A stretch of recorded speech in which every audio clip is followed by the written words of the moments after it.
नमस्कार साथियों, मैं Dilip Pawar, assistant professor history, government college Nagaur. तो अपने ई लेक्चर के क्रम में आज अपन आगे बढ़ते हुए महाभारत और रामायण के बारे में अपन थोड़ी यहाँ पे चर्चा करेंगे। तो महाभारत है, महाभारत को किस समय में लिखा गया? महाभारत को एक लंबे समय के दौरान इसको लिखा गया है। 10 BC से लेके 4 AD तक महाभारत को लिखा गया है। महाभारत में जो कालक्रम है, जो क्रोनोलॉजी है, वो कॉम्प्लेक्स है। यानी महाभारत के में जो घटनाएं हैं, कौन सी घटना पहले हुई, कौन सी घटना बाद में हुई, इसके बारे में जानना आसान नहीं है, क्योंकि क्रोनोलॉजी को ढंग से इसमें डिफाइन नहीं किया गया है। जैसे अपन ने जो साहित्यिक स्रोत के बारे में पढ़ा था, उसकी भी एक कमी है कि जो कालक्रम है उसको ढंग से निर्धारित नहीं किया गया है इन किताबों में। उसी प्रकार से महाभारत में भी जो क्रोनोलॉजी है महाभारत की, वो कॉम्प्लेक्स है, इसको समझना आसान नहीं, क्योंकि ढंग से इसको निर्धारित नहीं किया गया है। फिर महाभारत में जो भी विषय वस्तु है, उसको किसी एक युग से जोड़ के देखा जाना संभव नहीं है, क्योंकि महाभारत क्या हुआ, लंबे समय के दौरान लिखी गई है। ये 100 साल का मामला नहीं है, 200 साल का मामला नहीं है, कम से कम 1000 सालों तक, 800-700 सालों तक महाभारत को धीरे धीरे करके लिखा गया, और उसको लिखित रूप बहुत बाद में दिया गया। तो किसी एक युग या किसी एक समय से जोड़ के हम महाभारत को नहीं देख सकते। It is difficult to use Mahabharat for one specific period. फिर इसके बाद अपन आगे चलते हैं। महाभारत है, हम जनरल वे में हम महाभारत को एक संपूर्ण संस्कृति और संपूर्ण समाज से जोड़ के देख सकते हैं। यानी जनरल वे में हमें सांस्कृतिक जानकारी या सामाजिक जानकारी महाभारत से हमें अच्छी खासी मिल जाती है। फिर महाभारत की प्रकृति के बारे में अपन आगे बात करते हैं। महाभारत क्या है? नरेटिव है। नरेटिव का क्या मतलब है? कथा। एक कथा के रूप में महाभारत हमारे सामने प्रस्तुत की गई है। कथात्मक है, नरेटिव है। डिस्क्रिप्टिव है, व्याख्यात्मक है। घटनाओं को बहुत विस्तार पूर्वक चर्चा की गई है। व्याख्यात्मक है, व्याख्या की गई है हर चीज़ की। फिर तीसरा है, महाभारत रामायण की तरह ही महाभारत डाइडैक्टिक है। डाइडैक्टिक का मतलब क्या होता है? अंग्रेजी का शब्द है डाइडैक्टिक। इसका अर्थ है हिंदी में उपदेशात्मक, यानी महाभारत में उपदेश भी दिए गए हैं, जिसको अपन अंग्रेजी में और कहते हैं प्रीची नेचर है, यानी कुछ सीख दी गई है, कुछ उपदेश दिए गए हैं महाभारत के माध्यम से। अब इसका उदाहरण कहाँ पे आता है कि भगवत गीता, जिसको बाद में जोड़ा गया है महाभारत में। भगवत गीता महाभारत का हिस्सा नहीं थे शुरुआत में, लेकिन कई सालों के उपरांत भगवत गीता को महाभारत में जोड़ा गया। भगवत गीता में क्या होता है? कृष्ण भगवान अर्जुन को उपदेश देते हैं, तो इसलिए हम कह रहे हैं कि इसकी प्रकृति उपदेशात्मक भी है। और जो ये डायडेक्टिक हिस्सा है, जो उपदेशात्मक भाग है महाभारत का, उसको कब जोड़ा गया? बहुत बाद में, उत्तर मौर्य काल और गुप्त काल में इसको जोड़ा गया। तभी मैं कह रहा हूँ कम से कम 700-800 साल तक धीरे धीरे करके महाभारत को लिखा गया है, उसको लिखित रूप बहुत बाद में दिया गया है। फिर इसके बाद अपन आगे चलते हैं। जैसे रामायण में अपन जानते हैं कि धर्म बहुत अधिक महत्वपूर्ण है। धर्म क्या होता है कि किसी भी व्यक्ति का कर्तव्य क्या है। अगर कोई भाई है तो भाई का क्या कर्तव्य है, कोई पिता है तो पिता का क्या कर्तव्य है, कोई पत्नी है तो पत्नी का क्या कर्तव्य होता है। उसी प्रकार से धर्म का महत्व रामायण में तो है ही है। आप लोगों ने रामायण देखी होगी टीवी सीरियल में, तो उसी प्रकार से महाभारत में भी धर्म का अत्यधिक महत्व है। उदाहरण क्या? जैसे धृतराष्ट्र ने धर्म को इग्नोर किया, यानी धर्म की अवहेलना की, और जो उनका बेटा था दुर्योधन, उसके प्यार में पागल होकर उसने धर्म की पूर्ण रूप से अवहेलना की। तो ये उदाहरण हम कह सकते हैं किस प्रकार से धर्म महाभारत में महत्वपूर्ण है। फिर इसके बाद अपन आगे बढ़ते हैं। काफ़ी अच्छी और इम्पोर्टेंट इन्फॉर्मेशन है कि जो पुराण है, पुराणास एंटीसिपेटेड महाभारत, एंटीसिपेटेड पुराणास। क्या मतलब है? अपन यहाँ पे समझने की कोशिश करते हैं कि महाभारत और पुराण के बीच में लिंक क्या है, कि महाभारत की जो विषय वस्तु है, जो पुराणों की विषय वस्तु है, उसमें कोई ना कोई समानता है। जो टेक्स्ट है, दोनों पुराण और महाभारत, इनके बीच में हमें अनेक प्रकार की समानता देखने को मिलती है। इसलिए कहा जाता है कि पुराणास एंटीसिपेटेड बाय महाभारता, यानी पुराण की जो विषय वस्तु भविष्य में होने वाली थी, उसकी झलक हमें महाभारत में ही देखने को मिल जाती है। पूर्व में ही, पुराण बाद में लिखे गए, महाभारत थोड़ी पहले लिखी गई है, लेकिन जो पुराण में लिखा जाने वाला था उसकी झलक हमें महाभारत में देखने को मिलती है। कई सारी समानता इतिहासकारों को पुराण और महाभारत में देखने को मिली है। इसीलिए महाभारत को प्रोटो पुराणिक भी कहा जाता है। प्रोटो, PROTO, प्रोटो पुराणिक का क्या मतलब है कि पुराण की झलक हमें महाभारत में पहले ही देखने को मिल गई। हमें आभास हो गया कि पुराण में किस प्रकार की विषय वस्तु आएगी, महाभारत को समझते हुए। अब जैसे इनमें समानता क्या है पुराण और महाभारत में, क्योंकि दोनों ऐसे टेक्स्ट हैं, पुराण और Mahabharat both were accessible to women and Shudra. इसका क्या मतलब है, दोनों किताबों को महिलाओं के द्वारा भी पढ़ा जा सकता था और शूद्रों के द्वारा भी पढ़ा जा सकता था। इसका मतलब क्या है, यानी दोनों किताबों के माध्यम से समाज में ज्ञान की अत्यधिक वृद्धि हुई, क्योंकि these books were accessible to each and everyone, हर कोई उसको पढ़ सकता था। जैसे वेद है, वेद में हमेशा रिस्ट्रिक्शन रहा है, सीमाएं रही हैं कि वेद का पाठ महिलाएं नहीं कर सकती है, वेद का पाठ वो शूद्र नहीं कर सकते। लेकिन पुराण और महाभारत दोनों को हर कोई पढ़ सकता है, इसलिए समाज में ज्ञान वृद्धि का एक जरिया बनी। और पुराण और महाभारत दोनों को प्राचीन काल से भारत के गांवों के अंदर, गांवों में पाठ करके पढ़ाया जाता था लोगों को, इसके पाठ हुआ करते थे, महाभारत तो पुराण दोनों के। तो इसलिए महाभारत है उसको इतिहास भी कहा जाता है। महाभारत को इतिहास क्यों कहा जाता है, क्योंकि हमें इसमें कई प्रकार के ऐतिहासिक तथ्य मिलते हैं। और दूसरा, पुराण को भी इतिहास पुराण कहा जाता है, क्योंकि पुराण से भी हमें ऐतिहासिक जानकारी मिलती है। तो यहाँ पे हम समानता के बारे में बात कर रहे हैं। फिर उसके बाद अपन आगे चलते हैं कि दोनों टेक्स्ट पुराण और महाभारत दोनों में एक अवधारणा का उल्लेख है, वो है कलयुग। कलयुग के बारे में आप सब लोग जानते हैं।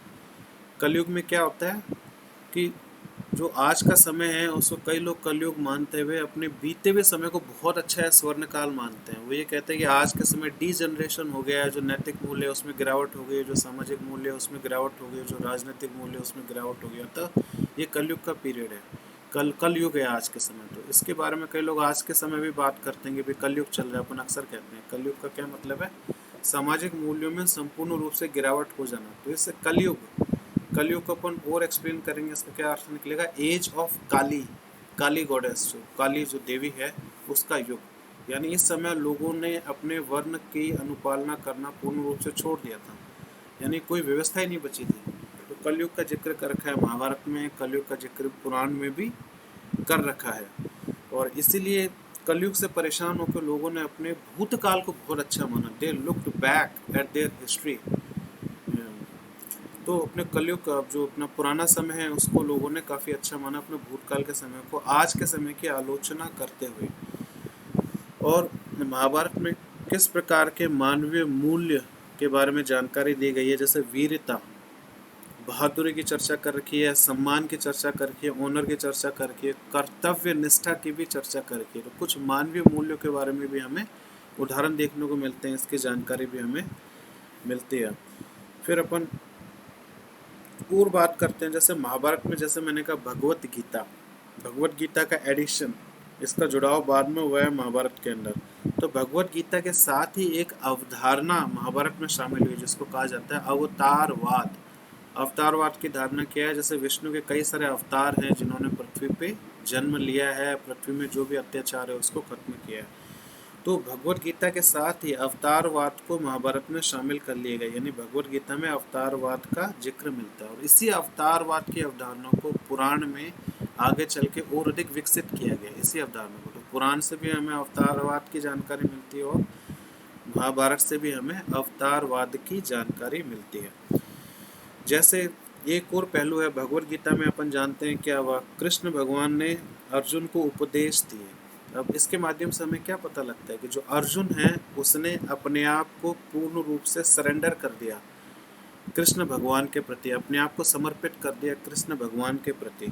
तो यहाँ पे जो पूजा हो रही है वो समर्पण पर आधारित पूजा के बारे में अपन यहाँ पे बात कर सकते हैं, यानी कृष्ण भगवान को पूर्ण रूप से अपने आप को समर्पित कर दिया। He surrendered himself completely to god Krishna Arjun.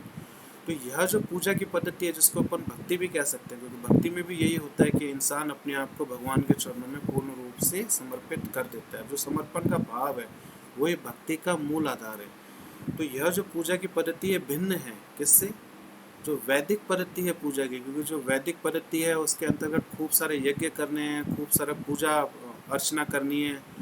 तो जो कर्मकांड आधारित पूजा पद्धति है उससे अलग तरह की पूजा पद्धति हमें महाभारत में देखने को मिलती है। कहाँ, भगवत गीता में, जिसमें हमें भक्ति की झलक भी देखने को मिल जाती है। फिर महाभारत को इतिहास भी कहा जाता है, जैसे मैंने पहले कहा इतिहास। क्यों उसको इतिहास कहा जाता है, क्योंकि रामायण के मुकाबले अधिक ऐतिहासिक तथ्य, अधिक ऐतिहासिक जानकारी हमें महाभारत के माध्यम से मिलती है। जैसे महाभारत में अनेक प्रकार के सामाजिक मूल्यों के बारे में जानकारी मिलती है, कई सारे उदाहरण देखने को मिलते हैं। जैसे एक नियोग प्रथा है, नियोग प्रथा प्राचीन काल से ही चलन में रही है भारत में। नियोग प्रथा, नियोग प्रथा, नियोग प्रथा में क्या होता था, अगर कोई पत्नी है, उसका पति अगर दूर चला जाए और कभी वापस ही नहीं आया, या उसका जो पति है वो किसी युद्ध में मारा जाए, तो पत्नी के पास अधिकार होता था कि वह अपने पूर्व के पति के भाई से शादी करके उसके साथ रहने लग जाए, अपने पति की एब्सेंस में, अपने पति की अनुपस्थिति में, बहुत लंबे समय के लिए अगर पति अनुपस्थित हो जाए किसी भी कारण से। तो नियोग प्रथा का जिक्र भी महाभारत में हुआ। हम उदाहरण दे सकते हैं कैसे हमें सामाजिक रीति रिवाजों के बारे में जानकारी मिलती है। नियोग प्रथा के बारे में हमें महाभारत में जानकारी मिलती है। और कई सारे ऐतिहासिक तथ्यों को भी अपने अंदर महाभारत समेटे हुए है। जैसे कई प्रकार के जो शहर हैं, जैसे हस्तिनापुर हो गया, कुरुक्षेत्र हो गया, इनका जिक्र महाभारत में भी हुआ है। और ये जो शहर है हमें खुदाई के दौरान भी वास्तव में मिले हैं। तो हम ये नहीं कह सकते कि महाभारत पूर्ण रूप से काल्पनिक थी, इसमें कुछ कल्पना भी है, कुछ वास्तविक घटनाएं भी हैं, वास्तविक शहर को भी इसमें शामिल किया गया है महाभारत के अंदर। तो ऐसा कहा जाता है कि महाभारत की शुरुआत it started with a core text of actual happening, real happening. यानी महाभारत की शुरुआत में कई सारे ऐतिहासिक और वास्तविक तथ्यों को डाला गया, लेकिन आगे चल के धीरे धीरे ये काल्पनिक होते गए। क्योंकि अपन को पता है महाभारत हो या रामायण हो या अर्थशास्त्र हो, कोई भी किताब अगर प्राचीन भारत में लिखी गई है, उनको लिखने में लंबा समय लगा है, क्योंकि 80 साल की अपन बात नहीं कर रहे। यानी महाभारत और रामायण जैसे जो टेक्स्ट है, इनको लोगों ने पहले दिमाग में रखा है, एक कहानी के तौर पे लोगों ने अपने दिमाग में रखा है। बाप ने अपने बेटे को बताया, बेटे ने अपने बेटे को बताया, फिर कम से कम 800-900 साल गुप्त काल में जाकर उनको लिखित रूप दिया गया। तो आप समझ जाइए कि 1000 साल के दौरान कितना कुछ बदल गया होगा, कितना कुछ अनावश्यक चीज़ें उसमें जोड़ दी गई होगी। तो इसलिए कहा जाता है कि महाभारत में कल्पना का अंश भी आ जाता है और वास्तविक घटना भी हमें देखने को मिलती है। तो ये अपन ने महाभारत में बात की। अब अपन थोड़ा रामायण के बारे में बात कर लेते हैं। अब जैसे मैंने कहा था कि महाभारत डायडैक्टिक है, उपदेशात्मक है, लेकिन इसी प्रकृति को रामायण उपदेशात्मक प्रकृति को अपने चरम पे ले जाती है। यानी जो डायडैक्टिक है, मैक्सिमम डायडैक्टिक कंटेंट हमें रामायण में मिलता है। यानी महाभारत से अधिक उपदेशात्मक रामायण है, महाभारत से कहीं अधिक उपदेश रामायण में दिए गए हैं। और महाभारत की अपेक्षा रामायण अधिक यूनिफाइड भी है। ये टेक्स्ट यूनिफाइड भी है, मतलब एकीकृत भी है, ढंग से व्यवस्थित भी है रामायण महाभारत की अपेक्षा। और धर्म, जिसके बारे में अपन ने महाभारत में चर्चा की थी, वही धर्म रामायण में भी अत्यधिक महत्वपूर्ण है। अगर आपने रामायण देखी होगी टीवी सीरियल वाली, तो उसमें हर जगह पे धर्म की बात की कि पिता का क्या धर्म है, बेटे का क्या धर्म है। क्योंकि अपने पिता के वचन को पूरा करने के लिए भगवान श्री राम 14 साल के लिए वनवास में गए। वहाँ पे रहने के लिए उन्होंने कठोर तप किया वनवास में, जबकि उनको पता था वो जो करने जा रहे हैं वो गलत है। केकई के भड़कावे में आने के पश्चात जो उनका पति है दशरथ, उसने अपने बेटे को विवश होकर वन में जाने के लिए कहा। सारी की सारी घटना का वास्तविक जानकारी राम भगवान को थी, उसके बावजूद भी राम भगवान वनवास में गए। क्यों? क्योंकि उनको एक बेटे के धर्म को निभाना था हर हाल में। हो सकता है जो वचन पिता ने लिया वो गलत है, तो गलत वचन को भी पूर्ण करने के लिए, अपने बेटे का धर्म निभाने के लिए राम भगवान वनवास में गए। तो उसी धर्म के बारे में हमें पूर्ण रूप से जानकारी मिलती है रामायण में। और इसके अलावा एक चीज़ रामायण है, रामायण के कई सारे वर्जन भी लिखे गए हैं। जैसे ओरिजिनल रामायण थी, उसके पश्चात इसका तमिल वर्जन तैयार किया गया, इसका जैना वर्जन, जैन का वर्जन इसमें तैयार किया गया। यानी जैनियों ने भी रामायण को तैयार कर लिया, बुद्धिस्ट ने भी रामायण को तैयार कर लिया, और इसका तमिल वर्जन भी है। इस प्रकार से रामायण अत्यधिक लोकप्रिय हुई भारत में, भारतीय उपमहाद्वीप में, और भारत के बाहर भी दक्षिण पूर्व एशिया में रामायण की कथा अत्यधिक लोकप्रिय हुई। महाभारत से अधिक लोकप्रिय रामायण रही है इवन विदेशों के अंदर में। तो दक्षिण पूर्व एशिया में जैसे थाईलैंड है, थाईलैंड में एक मंदिर मिला है जहाँ पर रामायण से संबंधित अनेक प्रकार के चित्र अंदर मंदिर में बना रखे हैं। फिर जैसे अपन ने कहा कि महाभारत में हमें भक्ति पर आधारित पूजा पद्धति के बारे में हमें झलक देखने को मिलती है, उसी प्रकार से रामायण में भी हमें भक्ति और डिवोशन, समर्पण पर आधारित पूजा पद्धति के बारे में जानकारी देखने को मिलती है। और यह पूजा पद्धति वैदिक पूजा पद्धति से भिन्न थी, क्योंकि वैदिक पूजा पद्धति किसके बारे में बात करती है? यज्ञ आधारित पूजा पाठ पे, यज्ञ आधारित पूजा पाठ पे। लेकिन राम भगवान में, रामायण में राम भगवान को फोकस मानते हुए भक्ति की अवधारणा को यहाँ पे विकसित किया गया। यानी जो वैदिक पूजा पद्धति है उसके विकल्प में एक दूसरी पूजा पद्धति यहाँ पे लोगों के समक्ष रखी गई, महाभारत और रामायण दोनों के माध्यम से, जिसे अपन कहते हैं भक्ति प्रथा। तो इसकी शुरुआत, इनके ट्रेसेस, भक्ति प्रथा या भक्ति आंदोलन के जो ट्रेसेस हैं, शुरुआत अपन महाभारत और रामायण में थोड़ा बहुत देख सकते हैं।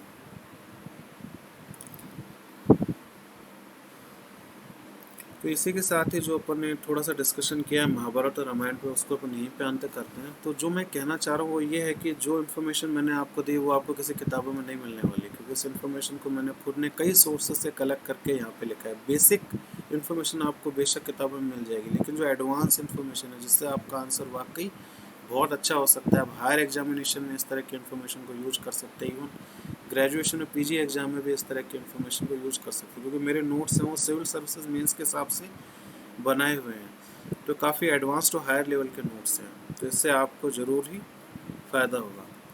बहुत बहुत धन्यवाद।